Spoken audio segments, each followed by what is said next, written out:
Hey everyone, welcome to another episode of Follow Up. My name is James. I'm here with Ryan Lingbloom, and we just got to get it on the table. We know we're wearing the Scott Beckenhauer jackets. Yes. He makes us wear these every day in the office. Every Monday at least. Every Monday, so please send help. Yes. No, but we are here. We're going to be talking. We've been in this new series that we just started this past weekend called All the Time, and it was on Mother's Day. Yeah. And so it was a great weekend. It was a lot of fun, man. The way you Ryan opened up the sermon kind of doing these letters, like kind of like Jimmy Fallon does. I thought it was really good. Yeah, I thought that was hilarious. Here's the deal.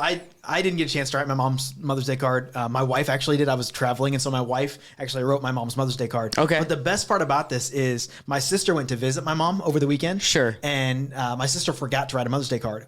And so my sister saw our card on my mom's nightstand. Did she add her name? She added her family's name to our card, which was absolutely incredible. Different penmanship, different color of ink. It was great. And so I was like, well, I got to one up her now. Oh, for sure. So we got to do this Mother's Day card thing during church tomorrow.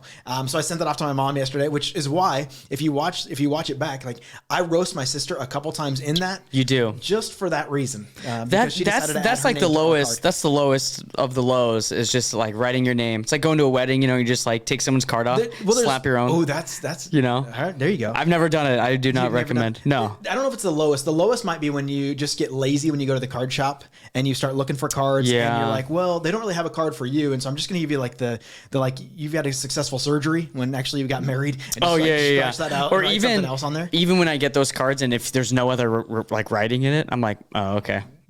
What do you write in those that have no writing in them whatsoever? Oh, I prefer writing cards that have I don't go to I just write blank cards. I'll just really? I'll write a whole thing. Wow, I'm the guy that just signs my name. I get it from Naomi. That's because that's your wife. That's in case people don't know who that is. That's all she does is she writes cards to people, sends mail all the time. That's all she that's her hobby.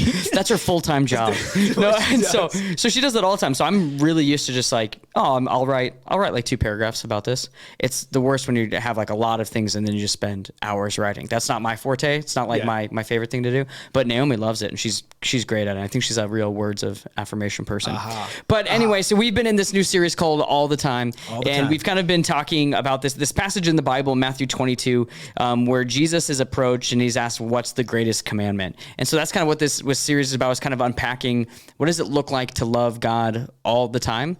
And so I'm going to read the Matthew 22, 35 through 37, which is where we spent most of our time yesterday. And so the passage goes like this. It says, one of them, an expert in the law, tested him with this question, "Teacher, which is the greatest commandment in the law?" And Jesus replied, "Love the Lord your God with all your heart, with all your soul, with all your mind." So can you give us a little background of why would this teacher approach Jesus and ask this thing? Yeah. So what's happening here is that Jesus is hanging out and he's teaching a lot of things, and miracles are taking place, and a lot of stuff's really going well for Jesus in his ministry at this time. Mm-hmm. And he's got quite a crowd of people around him. And these religious leaders are trying to find their way inside the crowd, because if they can find their way inside the crowd, they can ask Jesus some difficult questions, and maybe it'll catch Jesus off guard. Yeah. Or he'll say something contradictory and the crowd will leave, which will then isolate Jesus to just him and these religious leaders, and they can then arrest him, which is really the purpose of why they're there anyway. Mm-hmm. They just want to arrest him, get him killed, get him murdered, because he's just causing problems. And so they're kind of like this crew that's always there, waiting for him to be well, actually, just waiting to trying to, and so they're trying to lob him all these questions and to kind of catch him off guard, which is, it's funny because it never goes well for them. If anything, he almost always makes them look bad, and it kind of points out the ways of hey, you're broken too. What are you talking about? Right. And this is a guy, he's a teacher of the law. He's the guy you go to when you're stumped. He's the guy you go to when you don't understand the law. And so he says, what's the greatest commandment? Meaning there are 600 plus commands in all of the Bible. The Old Testament, there's the 10 commandments, there's all these things. So he comes to Jesus thinking, Jesus is going to say, well, it's complicated. And he's going to say, well, but you say you're God. And if you say you're God, you would have an answer for this. That's what he's expecting Jesus to say. And that's not what Jesus says at all. He says, no. Here's the greatest commandment. He said, love the Lord your God with all your heart, soul, mind, and strength. And then he goes on. We didn't get this far yesterday, but he says, and love your neighbor as yourself. And then he says, these 2 commands, all the law and the prophets, all 600, everything hangs on these 2 commands. Yeah.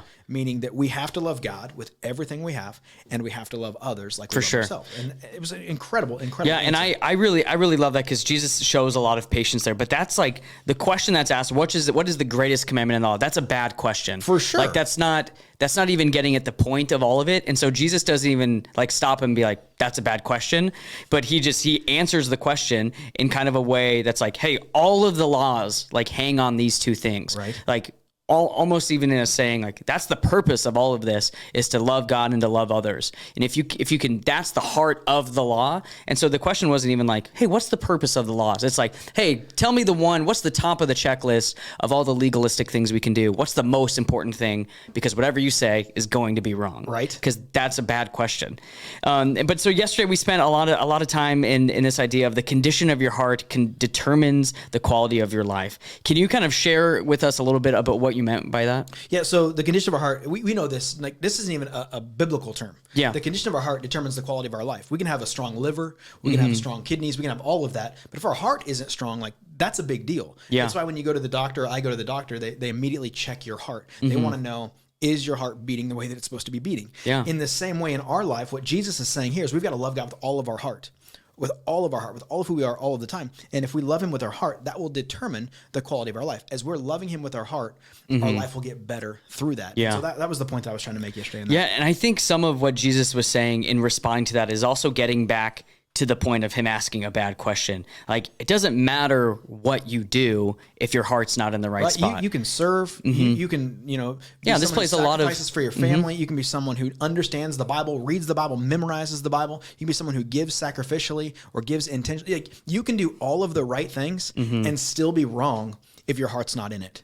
Yeah, and I think that's why I love the Bible so much, because it's just so like this was written so long ago and it makes so much sense to us today. There's so many things that we do either out of obligation or like you kind of like, yeah, I'll do this. Like, it's fine. Like, no, it's okay. Like, I want to serve you. But you like, I kind of say it like that, where you're like dragging your feet and When's like, the last time you've done that? Let's be honest. Well, the last time my heart wasn't in it. Where your heart wasn't in it. I hate folding laundry, Ryan. Like more than anything. Like to the point where I have looked up places in Omaha that will come pick up my laundry, do it, and return it folded to me. Okay. And even from there, it will be a stretch if it makes it back like to where it needs to go. You've looked it up or you've done this? Oh, I've looked it up. I haven't done it because I can't convince Naomi that we need to do it. I got to know. Yeah, Are you the guy that comes out of the laundry, you throw it on the couch, and you might sort it, but you're not going to fold it? Or are you the guy that's like, I'm going to fold it? I will not fold it. Okay, you'll sort it. Yeah, I'll sort it. It'll go to the closets or go where it needs to go after. Like how long? How many days? Probably a solid week. A solid week. Okay. It's when I'm ready to do the next load of laundry that I'm like, I got to clean these. I got to put these clothes away so I can use the baskets to then take the next load down. He does laundry once a week. Anyway, do you know how I do laundry 4 times a day. Anyway, oh my goodness. So right, but dude. Here's the thing. But you do that because you love Naomi with your heart, right? And so because you love Naomi with your heart, I do it even though I'm not happy about it. Okay. But that's probably still a hard issue. It is, but it's a hard issue because you obviously have a relationship with her and you love her with your heart, and so therefore you do something that is hard. And you start to see it be problematic when you say like, well, I did it anyway. Like, yeah, I did the thing. Yeah, but was I kind of like probably rude to Naomi throughout the process, or like, you know what I mean? Like, who's getting like the damage from me not having like my heart in a good spot as I'm like doing things I don't want to do? People who are closest to you. Yeah, like it's easy to do things with a good heart when you want to do them, or when it's serving yourself. But it's when things that are like serving other people that's when it's like, oh, I guess I'll just do it. And then we're like, well, I'm serving. Like, I'm so humble. It's like, yeah, but not really, because you're doing it on your own terms, which is like called self-serving. Right. So that's which is what this guy was doing. Yeah. He was trying to just prove Jesus wrong. Yeah. Trying to come at Jesus and say, I'm better than you. I'm greater than you. And so in the process, I'm going to ask you a question in hopes that. Yeah. And I think it's funny because then we kind of talked about this next idea is your habits create the condition of your heart. Yeah. And that really, like, those things flow from one thing to the other. These aren't two separate things. Like how I fold laundry, like the heart, that's like the habit that I'm in of doing it. Yeah, so the habits, it will change the condition of your heart. Yeah. So like the habits that we are create the condition of our heart. Can you kind of explain a little bit of kind of what you talked through with that? Yeah, I just kind of talked through some different habits that we can put in our own life that we can actually change the condition of our heart, which will then, therefore, it will allow us to determine the quality of our life. And so if we can put these habits into place, and we'll get to them in a second, if we can put these habits into place, it will only make us better at loving God with all of our heart. And so I gave 3 of them yesterday. The first one was time. And the thought that we gave there was that we memorize what we meditate on. Yeah. I don't know about you, but as I spend time in the Word, I begin to memorize the Word. In the same way, I can memorize lots of other things as well. And I think that I don't have a memorization problem. I have a meditation problem. Has there ever been something that you've like looked back on and maybe you haven't heard the song or like the theme song or anything like that, and you're like, I haven't heard this in years, and then it comes on and you're like, I know every word to this Fresh thing. Prince of Bel-Air song. Yeah. Like the moment that someone says in West Philadelphia, like I can You're just like, go. I'm and here. I even know the parts where like it wasn't even on. You know, like if you watch it, like I don't even know, maybe it's on Hulu now or whatever. Sure. But there's another segment of the song that's there that I still know that part of it too. And so it's just one of those like I can memorize that. It's also like slogans or any like, gosh, you know, man. like even the one that just came to my mind, the Renewal by Anderson, like the windows. Okay. Have you ever heard like the "We love our new windows"? Dun, dun, dun. No, I've never heard that. Okay, I well, so can't this get is that out of my head well, now. okay, well, this is like I feel like maybe it's an Omaha thing, but Okay. that be. like commercial. Anytime I like hear the word like renewal, it's instantly like in my mind it like You just go goes there. to the whole thing. You know, and I was like, that's exactly what we're talking about. Is we memorize what we meditate on. I was like, I don't remember meditating on windows. I spent time doing that. Yeah, but I probably in front of spent that. time watching an ad like okay. over and over. You memorize the Contra.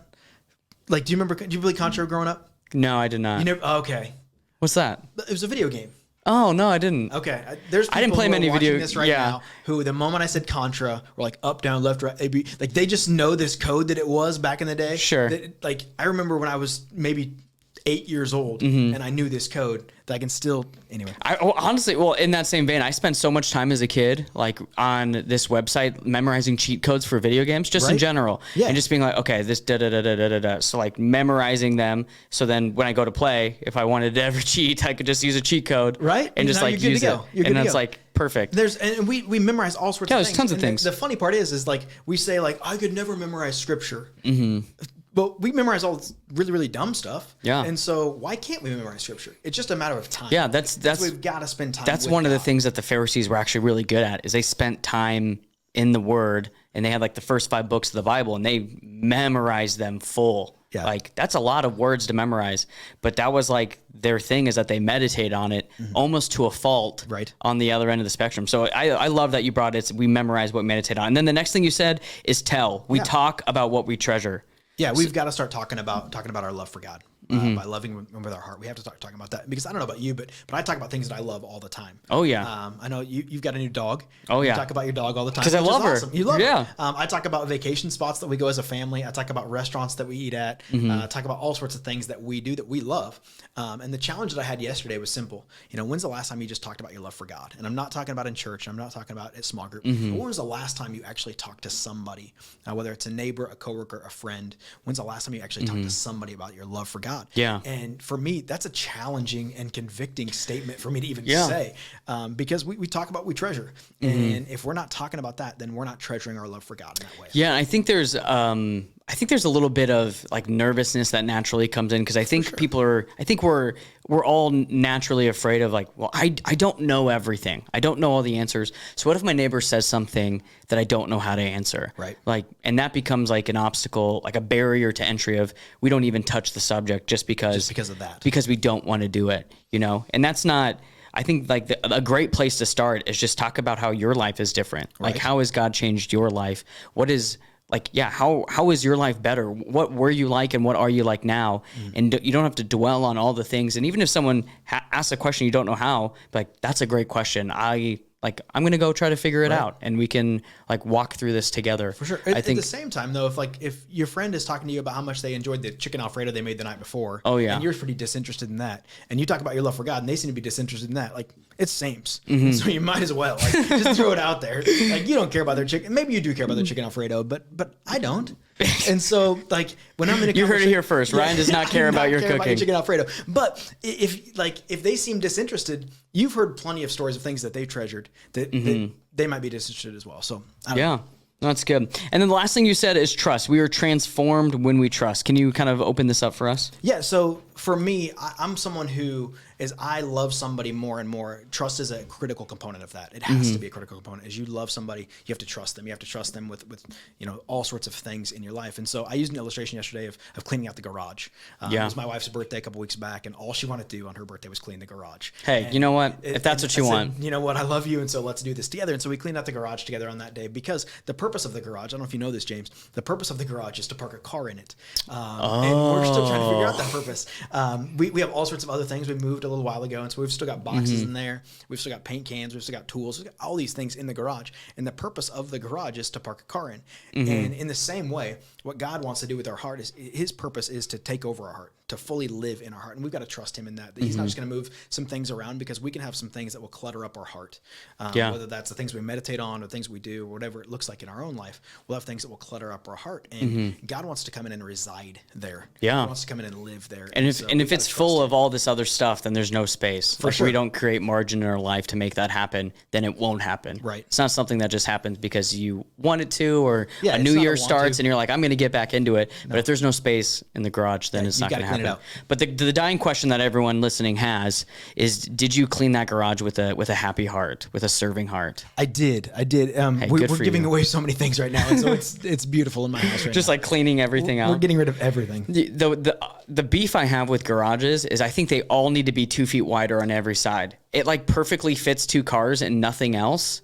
Or like if it's a 1-car garage, it like barely fits a the car. one, yeah. It's like, why couldn't we just make it just a little wider? Come on, help us out so then we can put something in Put there. something in there. Yeah. Yeah. So that's kind of where we were this last week. I loved it. So you said these three, the 3 different things. You said the time, tell, and trust. And these are some ways that we can help become to kind of put this into action and kind of help have these habits that create like the condition of our heart. And so this is not something like you mentioned, like with the garage. It's not a one and done. Not at all. Even if you cleaned out your garage today, unfortunately, there's still more stuff that comes in there. unfortunately, something is going to creep in, and it's okay to have some things in there, but not to the point where it's useless.